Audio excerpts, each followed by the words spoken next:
Hi, welcome to Forbidden Planet TV, and on today's episode we have caught Pierce Brown before he escapes back to the US. That's me. That's you. We're going to chat all things books, but all things games, films, and all of your other influences. You didn't tell me to be that wide ranging. I'm so sorry. Okay. So you're kind of part of various fandoms, Star Wars, X-Men, amongst other things that you've said in the past have kind of influenced you, or you like read as a kid. What would you say are your main fandoms now, and is there anything that's particularly influenced rising? Funny that you say fandoms, because I would never have classified myself as part of any fandom. Okay. No, they've always been solitary experiences for me. Okay. By the time Comic-Con got into vogue, and I think that this era of fandom that we're in, that's about the time I started writing. I mean, when that was beginning. So it was always the things that I did in private. And I maybe had a friend or two who had it, but we weren't connected on the internet, so I just liked the things. Star Wars was my biggest. The expanded universe was really important for me growing up. I think I read all the books up through the New Jedi Order, so some 200 books in comics. Nowadays, fandom, I don't know, I think I'm kind of going back to the classics. Like Dune is probably, because I read Dune when I was, I think, 12. My dad gave it to me. But I'd say that Dune now is something that's in the public eye that has come back, and like my love for it's come back too, because I just reread all 4 books again. And there's only 4.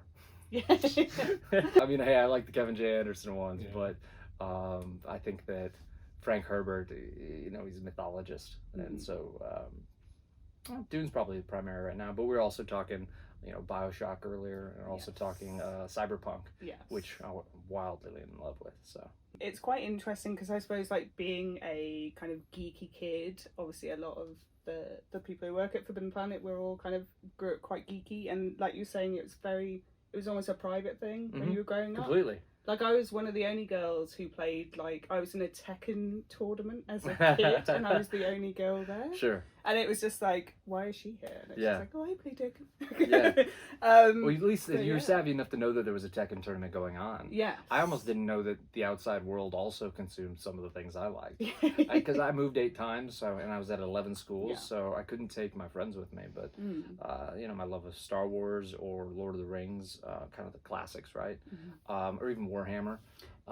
But to be honest, remember that question that was popping around on the internet? How often do you think about the Roman Empire? Oh yeah. Yeah, For so my main fandom is probably the Roman Empire. Yeah. Or like Hellenism. Yeah. Like, so 500 maybe 500. I know 580 BC to about like 340 is like such a period for me. So to be honest, I read so many historical fiction books in that like 20 other people have read. That's probably my deepest fandom. There is, and I do look at history that way. There you go. Next time you're over, there's this very cool like restaurant bar space called Bacchus, and it's very that. It's just the greatest. My place people are there. Your people are there. Oh my god! And it's just so you feel like you're walking into like a film set. There'll be people I can talk to about the Punic Wars. Yes, exactly. Sit on down. Amazing. Pull up a chair. I want to know someone's opinion about Hasdrubal. Yeah.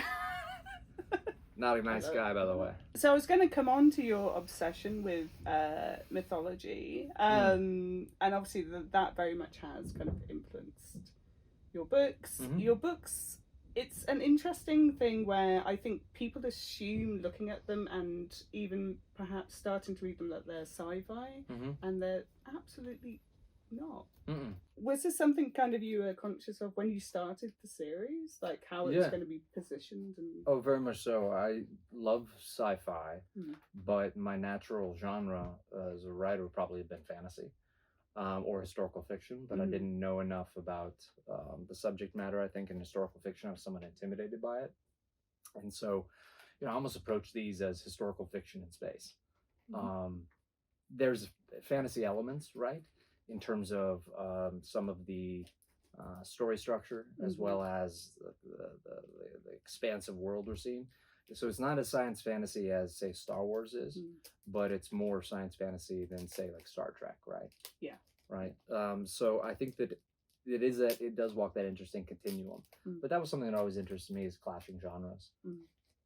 Yeah, it's still a thing now. I think another series that has kind of done this, and a more kind of, I suppose, recent, would be something like Gideon the Ninth, because you have those, yes, it's in space, and yes, there's other planets, but also there's a very feudal kind of system, and there's kind of a lot of very interesting things to kind of pull apart in those. Yeah, and the series always reminded me somewhat of the Necronomicon. Yes. Right? Yes. So the Necronomicon and some of the things you would see perhaps in Farscape. Yes. Or like even Babylon 5 maybe.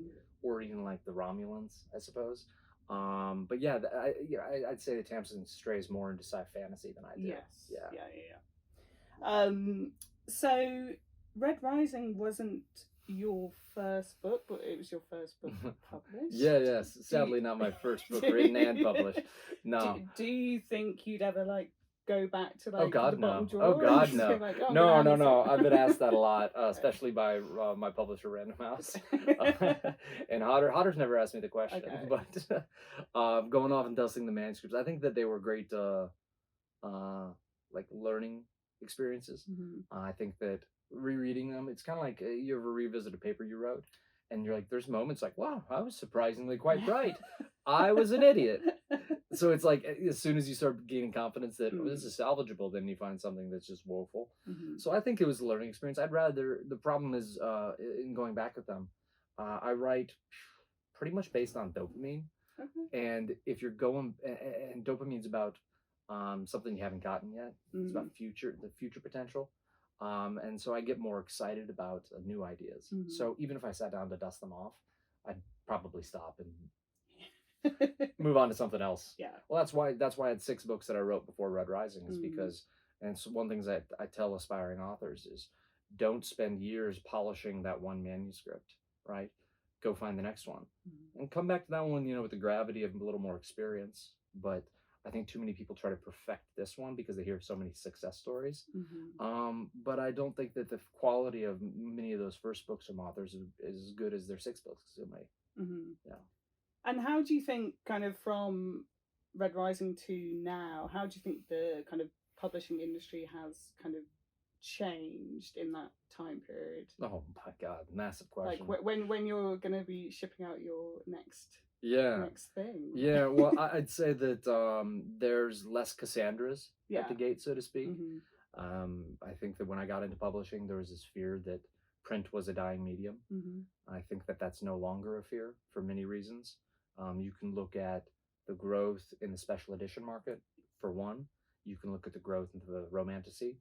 You can look at new people discovering that they like science fiction and fantasy through romantasy.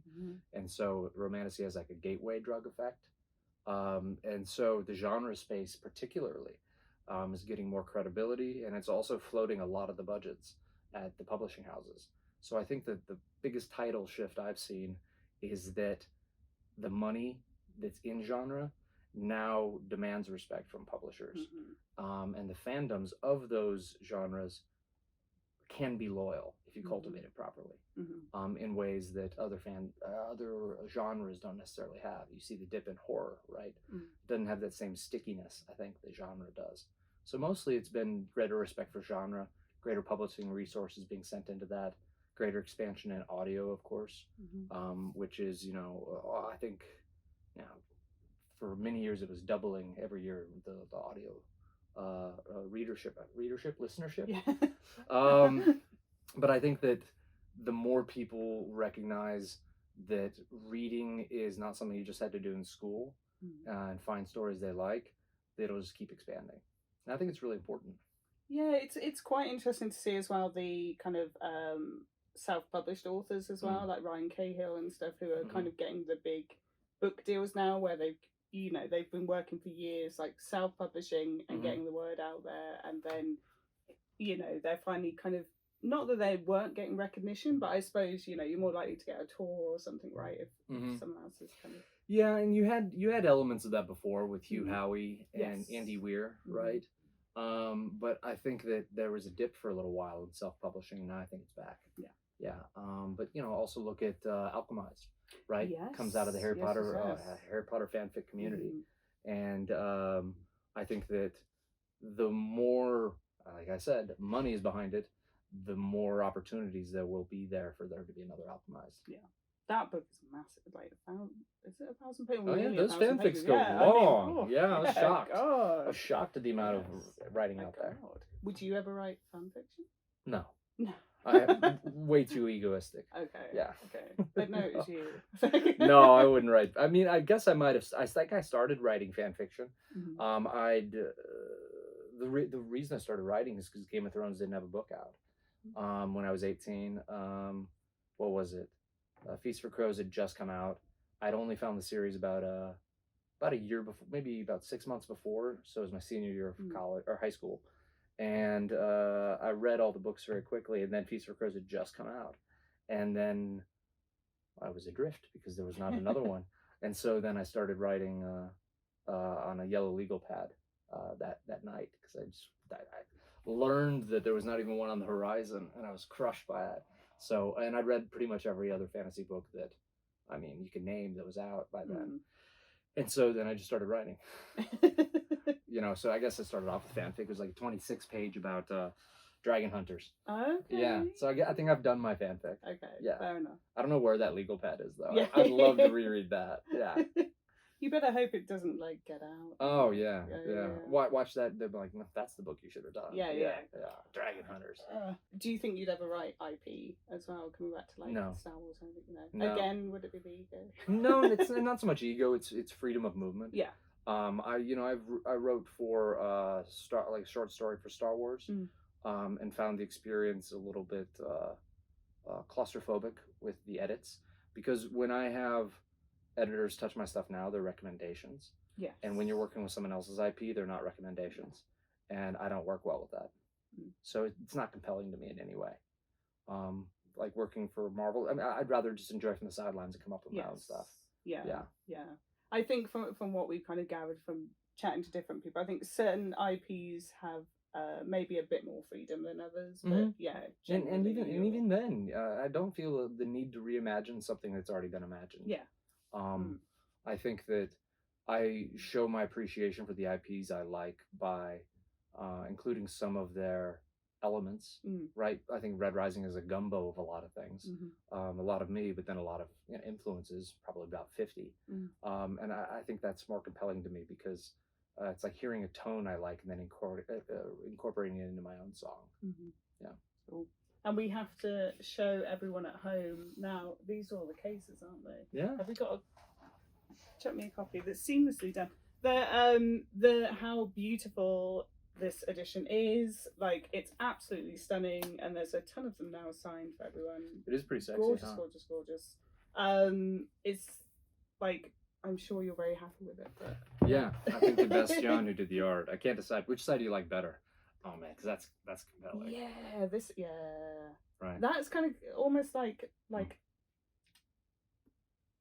I'm thinking like old school, like 80s manga, like Akira-esque, but it's just giving me that kind of vibes. And then the front, like I was saying, Expedition 33 kind of like colorway and stuff, which is, so I came up with the concepts for the art, but then and I think we initially struggled when we were developing the book, because I developed a glove and fist with my Trisha Narwani, my editor, and then she brought on Bastian as an artist, and he hit it on the head. I think I did like 2 edits. I'm just like, make the sling blade a little longer. I was like, you got the idea, you got it. Yeah. It's absolutely stunning. So well, I'm very excited now because we're gonna get to do 6 more of these, because of the reception to it. So. Oh my god, something about the collectors out there, and I am one. Will love having all of them on my shelf. Yeah. So yes. And these spines will collaborate with one another on like the Oh, is it gonna have like an image on the spine? Well, we'll have to see if we can. Okay. They'll at least look good on the shelf together, and you won't have black, white, and then gold, black. Yeah. In some series, you get like, it suddenly got bigger and slightly thinner, and then smaller. Oh yeah, well, that's the problem with mine. Is like, dude. Yeah. But you're pretty much there, like a good kind of solid shelf. So, Yeah. Good place to be. Yeah. So yeah. And for our kind of last question, so we're going to be talking about your influences, like, and what you're looking forward to, or what are you currently playing? Because you're obviously a huge gamer. So yeah, I find it hard to get into gaming when I'm building momentum with a book. Like Cyberpunk was my reward for finishing Lightbringer, and after I've turned in the last pages of the manuscript, I played it for 72 hours straight. And when I say straight, I mean straight. I mean, I played for 72 hours straight until I beat the game, and I was like, oh. And so my reward for Dark Age was Red Dead Redemption. And so I did the same thing with that, although I could not play that one straight, but I played it for 2 days straight, and then I like slept, and I beat it in a week. And so I think I'll have to find a game, you know, to really fall in love with again. I haven't fallen in love with a game since Cyberpunk. Okay. If you can recommend me any, I mean, I played Expedition 33 and I liked it, but it didn't make me feel like a kid again, you know. And maybe I gotta, maybe I'm doing something wrong. But my latest obsession right now is diving back into the ancients. So I'm reading a lot of historical. Reading a lot of history, reading a lot of Plutarch, and he does these amazing. It's called Plutarch's Lives. It's one of my favorite series of books. Basically, he would do comparisons of a significant Roman and a significant Greek, and create some thematic comparison between them. And so diving back into that, as well as Punic War history. Light reading. But it is, but that's just it. It does feel like light reading. That's what I think fandom means, right? Like if you, I think that it's because I have such familiarity with the stuff, it doesn't feel like it's dense, right? It's what I read to go to bed. But sometimes I'll just be riveted. I'm like, just another chapter. What did Hasdrubal do wrong? And so I find that stuff so inspiring. You know, I do these little like I would call like create a syllabus for myself. Okay. So if I want to find something out about a topic, like I want to know more about brain chemistry, and so I'll find 3 books that kind of have different viewpoints, or at least addressing a different subject on that. So I just did one on my favorite book I've read recently was actually called The Molecule for More, which is about dopamine, and found that one really compelling. So, but I've done that part of my syllabus, and so now I'm back to the Greeks and the Romans.